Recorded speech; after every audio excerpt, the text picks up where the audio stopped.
He's motherfucking. He's something funny. He thinks he's awesome.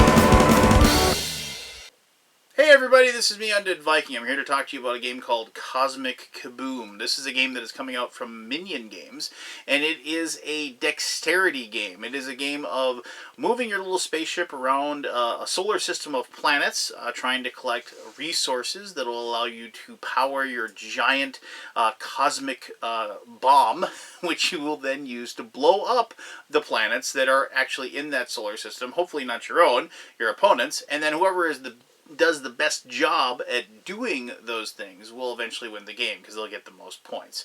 It doesn't have a lot of rules to it, but it doesn't have to. But it is very charming and very straightforward and a lot of fun. So let me show you how to play Cosmic Kaboom, and then I'll talk to you more about the game itself in my conclusion when we get back to this spot here with my cat. Alright, this is Cosmic Kaboom, and this is a game board that you actually set up yourself, and technically there really isn't a game board, if you will. When you do set up the game, each person's base is kind of set into a corner, and I'm really horrible at geography, so if you see here, there really isn't there's not a line, if you will, here, but you have to kind of pretend that there are lines in each spot. Now, if you want, you can, when you're playing the game, you can say, we're just going to use the entire table, if you will. You know, the bigger the area, the tougher or the longer it's going to take you to flick your spaceships to where they need to go, but also you're going to have more open shots, if you will. Keep in mind that if your spaceship ever goes out of the play area, it is considered destroyed, and it goes back to your base, and any cubes it may have picked up from the energy locations will be destroyed as well, and so you don't get to keep those. So there is a negative situation if you actually fall off the edge, if you will. So anyway, so the game is very straightforward. It is a dexterity game, and it is all about the different players trying to move their little ships that they have here, and they're trying to hit the planets that have these crystals on them. And if they can successfully do that, they can then collect the cube of that color, and then the crystal actually moves. Now, just so you can see this, so like this particular planet has this little one dot there, so that's planet number 1, and this one has 2 dots, and this one has 3 dots. So if my spaceship is here, and I flick and I hit the planet like so, and now if those things move, they just move, don't worry about it, they're going to move slightly. If a planet ever for some reason does get knocked off, and it hasn't been destroyed, then the person whose planet that belongs to them, they get to put it back into the spot. But anyway, so if that happens, then you would collect this, you would get the yellow cube, and then you would move it to the planet number 2. And then when it's collected from there, it goes to planet number 3. And then when you collect it from there, it goes back to planet number 1. Pretty straightforward. Exactly. Alright, so at the beginning of the game, everybody starts right there. They get to place their spaceship as long as they're touching the base, and then they get to flick it. And I barely grazed it, I think. Well, I mean, you know what? We probably have an argument. This is one of those games, too, where everybody's got to watch, you know, you didn't touch it, but we'll say we did. So, I'm the green player. I collect that. I move it over to there. I collect this yellow cube, then I'll place it on my warehouse here, and like so, showing that I've collected that yellow cube. And then yellow would go, and so, you know, maybe this is going to be a little weird, but there, I hit green, so then we take that one, put it on there, go like so. Now blue goes, well blue's got an easy shot, they can just go like this, they automatically are going to hit that, move the yellow over there, collect yellow, and we're not going to move that guy. And then red, of course, goes like this. Now, the planets, they're placed, are actually placed by the players. And so, a lot of times, if you're the first one to go, like I just said red was first to go, they plopped their number 1 planet right there, so they get it. And so they can go ahead and place that. So that's how it goes. Now, if 2 ships hit each other, nothing happens. Don't worry about it.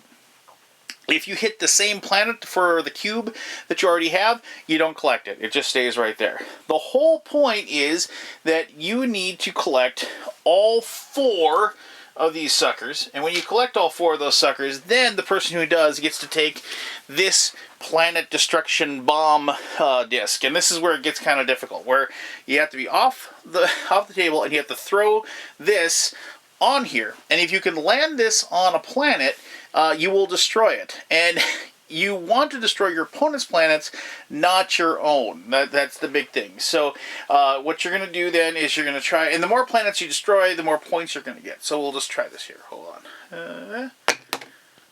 So I'm not on top of my red planet, which is good, but I've blown up the yellow planet. So we'll go ahead and we remove that, and then the red player, we have to keep it. And then you can see on the back here, it tells you how many victory points it's going to be worth at the end of the game. So you collect the planet, and you've blown it up. You take this off. You've used up all 4 of your cubes, so you take those back off of your warehouse right there, and you have to go back and collect them again. Now, you have to actually go back to your base to actually do that, to get and to get all those cubes back there. You can, on your turn, instead of flick, just automatically just say, my guy's going back to my base, and place them on there, and then transfer the cubes over, and that's your entire turn. That's the beginner game. In the advanced game, you actually have to flick your guy back to hit that, if you will. And it's kind of a longer game, but you can definitely institute that rule.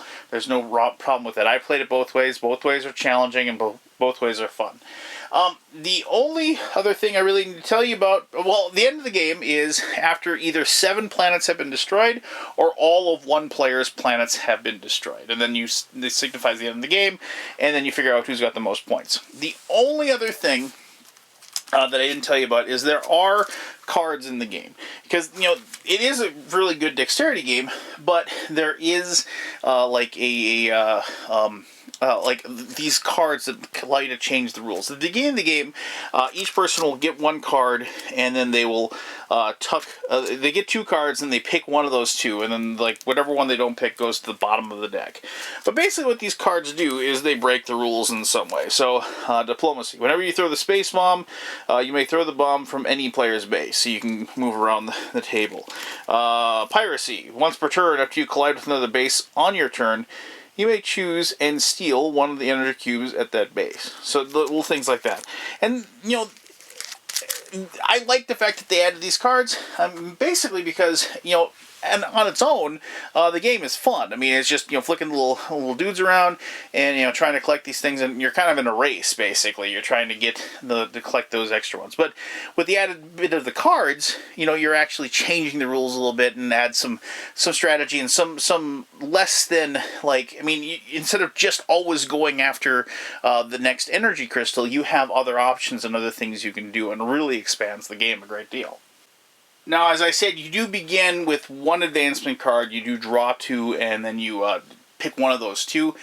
Anytime your planet gets destroyed, you get to draw another one. You do the same thing as well. You draw 2 cards, and you keep 1 and put 1 in the bottom. So it's kind of like a... oh, well, we know your planet just got blown up via the Death Star or what have you, but here, we'll give you another card. And so it's kind of like a little catch-up mechanism, but it works well, and it's handy. So basically, at the end of the game, then, you get 2 points for every one of your planets that you still have in play, for protecting them, if you will. And then you get the points for the planet, what's on the back of the planets. You'll notice that, like, a level 3 planet is worth 5 victory points, as opposed to that level 1, which is worth 3.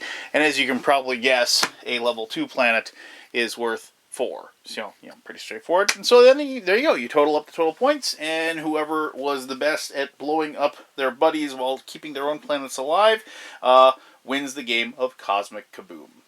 She and I are the only 2 people awake in the house right now, so I guess maybe that's why she wants to pay attention to me. But anyway, Cosmic Kaboom is exactly what you would think it would be. It is a very fast, very quick game, that is, as I said before, just a lot of fun. It is a game of making that desperation shot, trying to ricochet your spaceship off a few different planets, trying to make that miracle happen, if you will. And it is a game of either cursing your luck or cheering on somebody that, even though they're probably going to blow up your planets, they just made a great shot, and you're kind of happy for them because you got to witness it, if you will.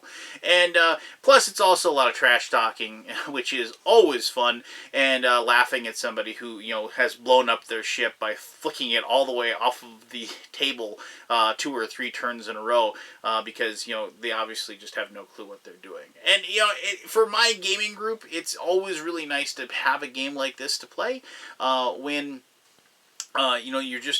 you've just got done playing something that's a little more mind-bending, if you will, just like a heavier Euro or whatever, and you just want to like sit back and drink your soda and chat while you're just taking your shots with your little spaceship and seeing if you can blow up the habitats of your friends. So there you go. Like I said, if you like dexterity games, you're gonna like this game. It's just fun, and as I said in the gameplay portion of this video, adding those cards adds a ton to the game. I mean, mostly just because of the fact that I like having those little tiny things that you can use to break the rules and to change the game up a little bit. And I don't know how many times I've had I played this game, well, the best thing, one of the great things about the game is the game lasts like 10-15 minutes, so it doesn't overstay its welcome. But in the dozen or so times that I've played it, more often than not, a card played at a very specific moment at a very specific time usually has led to somebody getting that little final edge needed to win the game. Of course, being able to actually aim and flick your spaceship well is imperative as well. But I used to play tons of dexterity games when I was younger, and when I got older, I played them more. So I'm pretty good at the little hand-eye coordination. Not so much with cards. I'm not really good. The throwing the bomb part is probably the toughest part for me.